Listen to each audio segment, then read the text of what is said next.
All right, you may wonder how do we have these schemas of mental framework to make decision based on our heuristics or shortcut way of thinking about making decision in our life.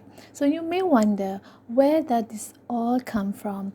So basically, we all have certain mental framework about certain information, particularly in this case, the social information that we obtain from the surroundings, from our society, from our family upbringing, for example.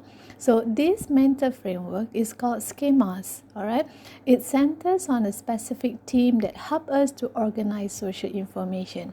For example, we have certain mental framework about how a luxury restaurant would look like a luxury restaurant should have a very fine dining table with its exquisite decoration, and you would expect that in a luxury restaurant you will be served very politely and very professionally.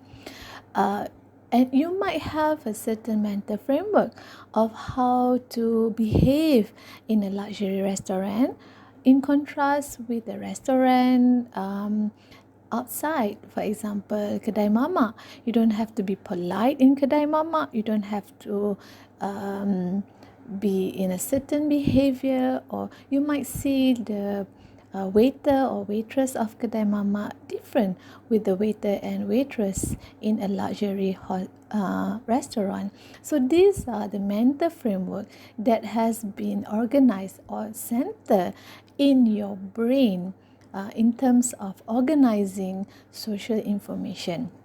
So where did you get all this way of thinking towards certain social context around you? So you basically acquire this schema through your past and present experience. Maybe in the past you have been through a luxurious restaurant that your parents bring you, for example, and this will help you to organize information in your brain, developing a certain schema about certain context. And once your schemas are formed, they play a very important role in determining what you notice about the social world, what kind of information that you remember, and how you use to interpret such information. All right, and we know what to expect in certain situation where we are accustomed with and are prepared to behave in certain sequences or routines. So that is the importance of schema and how it would will frame in your mindset. So you never thought that in a classroom that there'll be no chairs and tables. Maybe there are balls in the classroom to study. So you may want to come out from your mental framework. You may have a certain mental framework or schema about being a girl.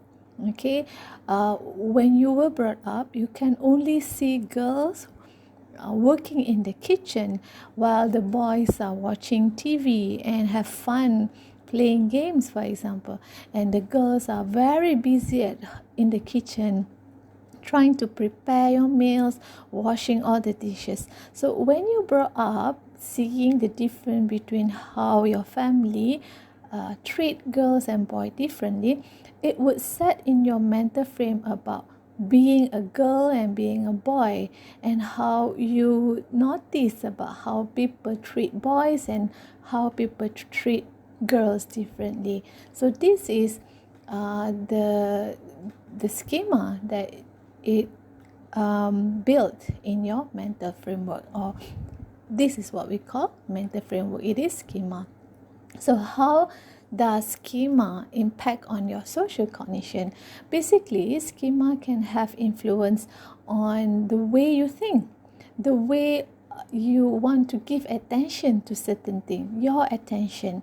Schema can have influence on the way you want to store that information in your memory, your encoding process. And schema influence the way you retrieve the information.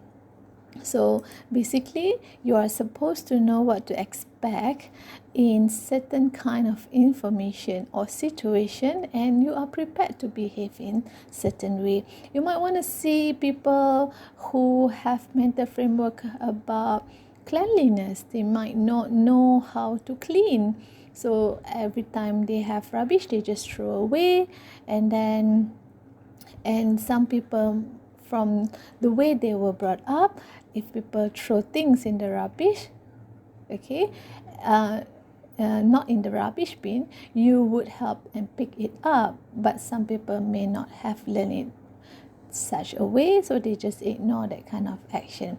So why don't you have a look at this interesting YouTube video about how some people behave in the different ways.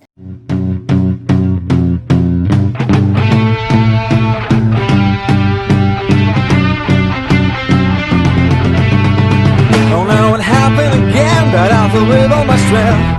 You turn up out from nowhere, make a mess in my head. I take it out on myself, now I have only one aim, to make your heart beat faster, baby.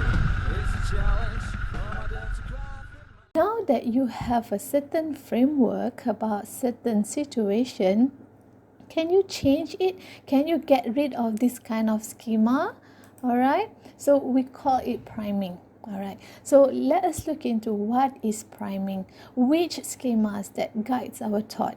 All right, what is priming? Priming is a situation that occurs when stimuli or events increase the availability in memory or consciousness of specific types of information that is held in our memory. So when there is a certain situation, priming will increase the availability of our memory to act in a certain ways.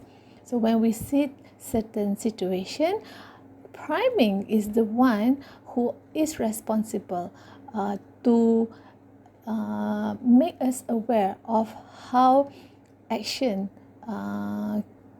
is influenced. Okay, so unpriming, on the other hand, refers to the fact that the effects of the schema tend to persist until they are somehow expressed in thoughts or behavior, and only then do the effects decrease. Okay, so basically, unpriming refers to the fact that the schema that we continue to have, okay, but somehow we want to decrease that way of thinking. That is what we call unpriming.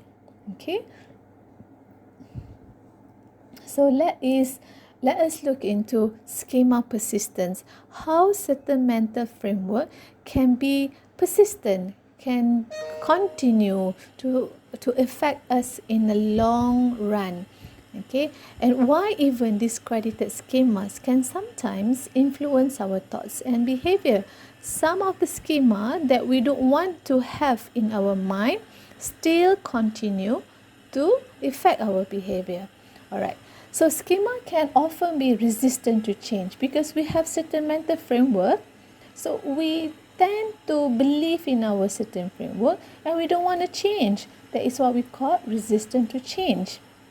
And we tend to persevere with the kind of schema that we have, in spite of any evidence that shows contrary to our schema.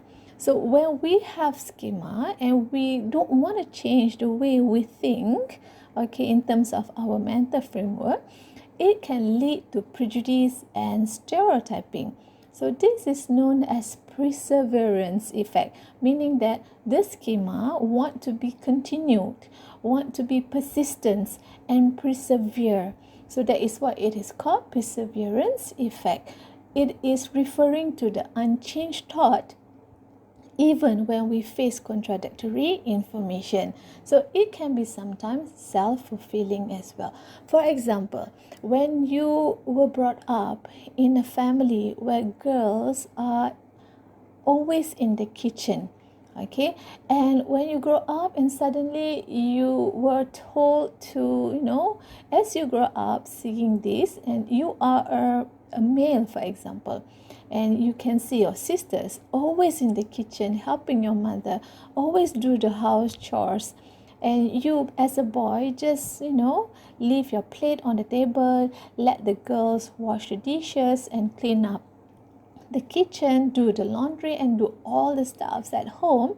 You will grow up believing that household chores are meant to women and not men. So as you grow up and suddenly you got married with someone that brought up by a family that do not have this way of thinking, you tend to see a different way of thinking.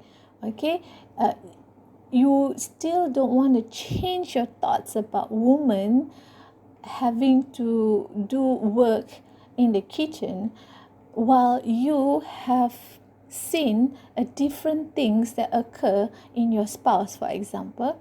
It is called perseverance effect. You don't want to change the way you think about women, so it can cause conflict between husband and wife about the role of woman and the role of husband in terms of the responsibility to do household chores, for example. And you tend to have this self-fulfilling prophecy, thinking that I'm a man and I do not do all this work like women do. So that is basically one of the example, the effect of schema persistence. Another example that you might want to look at the slide is your schema towards lawyer, for example. From your observation, you can see that lawyer, and you can see your friends from FSU, for example. They tend to be serious and firm in terms of their appearance. They are very professional, but there is a reality that you have a housemate that is very funny and charming and contradict with the observation that you gather from the friend, from the people in FSU, for example. But you still think that lawyers should act indifferently.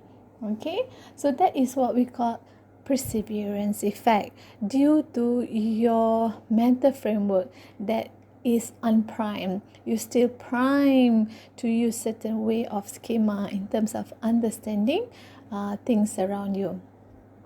Okay, so basically that is the example of schema and what is mental framework and how it affect your way of looking at things, your way of behavior when you have certain schema.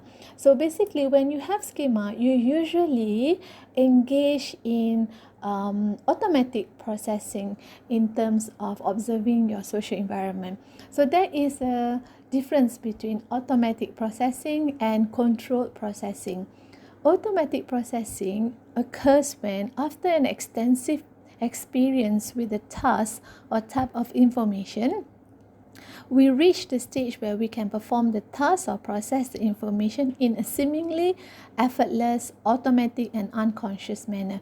Because you have all this information in your mind, you don't have to think through, you don't have to engage in a lot of time to think about what you want to do or what you want to decide. That is what we call automatic processing. In contrast, controlled processing refers when we engage in systematic, logical, and highly effortful manner of thought. So when you see certain occasion or certain event or certain situation, and if you want to make decision thoroughly about certain event, or because you want to make decision, you need to engage in a controlled processing, because you need to look into all possible alternative before you want to make decision. So the automatic processing usually activate your schema, which can trigger your behavior, which consistent with your framework. So once this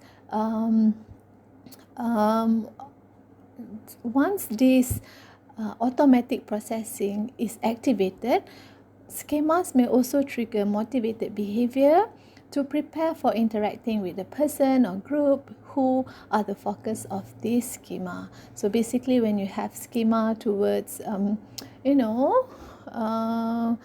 people who are polite, for example, when you see people who are polite, you would think that these are the kinds of words that represent politeness. For example, courteous, cordial, patient, considerate, gentle. Okay, in contrast with rudeness, you might see these characteristics or words that can describe people who are rude. For example, bold, impolite, impatient, very loud. So these basically are things that form in your mind, and from your observation, from your life experience, it built in your mental framework. So basically, you don't have to investigate further about certain individual if you want to see or you want to learn about the personality. You just have to use your automatic processing to analyze that individual to come up with your perception toward that kind of individual. It's a good thing to have this automatic processing, because automatic processing help you to make an excellent decision. Okay, you don't have to engage in a lot of thinking in order to make decision. So sometimes without further thinking, actually decision that is effective can be made. Okay, and sometimes the use of choice architecture, where the best alternative for most people is strategically placed, so that people who are automatically processing are more likely to select that option. So basically, automatic processing is not bad at all. It can actually improve decision making and improve satisfaction of the outcome.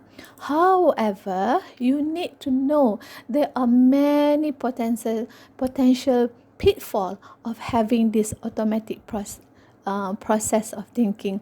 One of the pitfall, okay, is that you may have this optimism bias. Okay, most people tend to see the world through rose-colored glasses, which is also known as optimism bias. You have the tendency to overlook the risks and expect positive outcomes only. Secondly, when you use this automatic processing, you may confront with overconfidence barrier.